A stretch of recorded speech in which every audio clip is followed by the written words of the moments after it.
उत्तर प्रदेश की विभिन्न बोलियों को भोजपुरी, अवधी, ब्रज और बुंदेलखंडी को इस सदन में सम्मान मिल रहा है और हमारी सरकार तो इन सब के लिए एक एकेडमी का भी गठन, अलग अलग एकेडमी के गठन की कार्रवाई को भी आगे बढ़ा रही है। ये सभी हिंदी की उपभाषाएं हैं, यानी हिंदी की बेटियां हैं। भाषा की समृद्धि के आधार है और हमें इसका स्वागत करना चाहिए। ये सदन साहित्यिक, केवल विशुद्ध साहित्यिक और व्याकरण से के विद्वानों की नहीं है,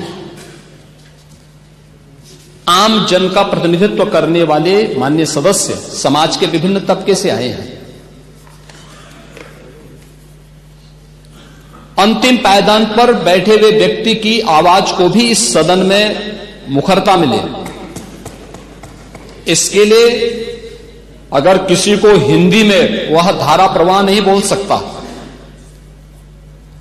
तो उसको भोजपुरी में भी अपनी बात को रखने का अधिकार मिलना चाहिए, अवधी में, ब्रज में या बुंदेलखंडी में उसको रखने का अधिकार मिलना चाहिए।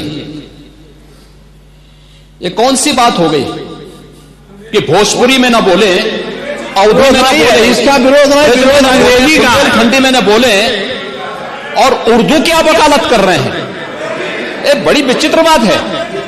आप मुझे बताइए, मैं इसीलिए कहता हूं कि आप समाजवादियों का चरित्र ही इतना दोहरा हो चुका है, इतना दोहरा हो चुका है कि अपने बच्चों को भेजेंगे इंग्लिश पब्लिक स्कूल में और दूसरों के बच्चों को बोलेंगे कि एक गांव के उस विद्यालय में पढ़े जहां संसाधन भी नहीं है।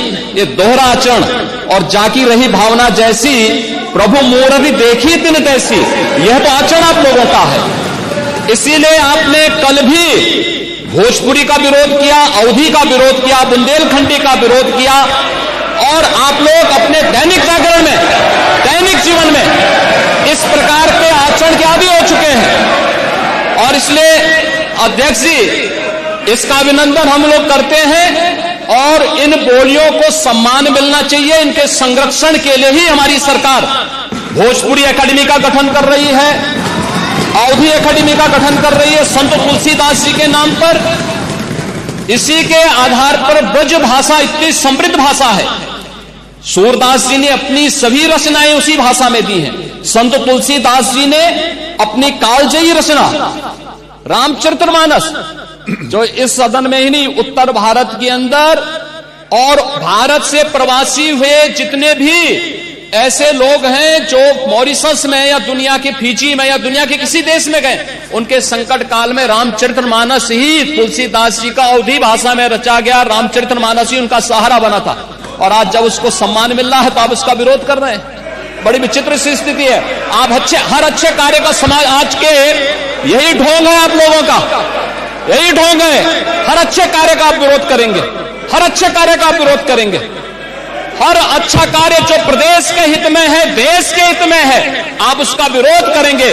और मुझे लगता है इस प्रकार के विरोध की निंदा होनी चाहिए और हम इसका समर्थन करते हैं जो उत्तर प्रदेश की बोलियों को सम्मान मिल रहा है। मैं आपका धन्यवाद करूंगा और विधानसभा सचिवालय को इस बात के लिए धन्यवाद दूंगा। कल हम लोगों ने यहां पे इसका शुभारंभ किया, समाजवादी पार्टी ने उसका विरोध किया है और मुझे लगता है कि प्रोसीडिंग का हिस्सा होना चाहिए। इनको समाज के सामने एक्सपोज करना चाहिए। अपने बच्चों को ये लोग पढ़ाएंगे इंग्लिश स्कूलों में और दूसरे के बच्चे के लिए अगर वो सुविधा सरकार देना चाहते हो, कहते नहीं उर्दू पढ़ाओ इसको, यानी उसको मौलवी बनाना चाहते हैं, कठपुल्ला पर की ओर इसको ले जाना चाहते हैं। ये नहीं चल सकता है।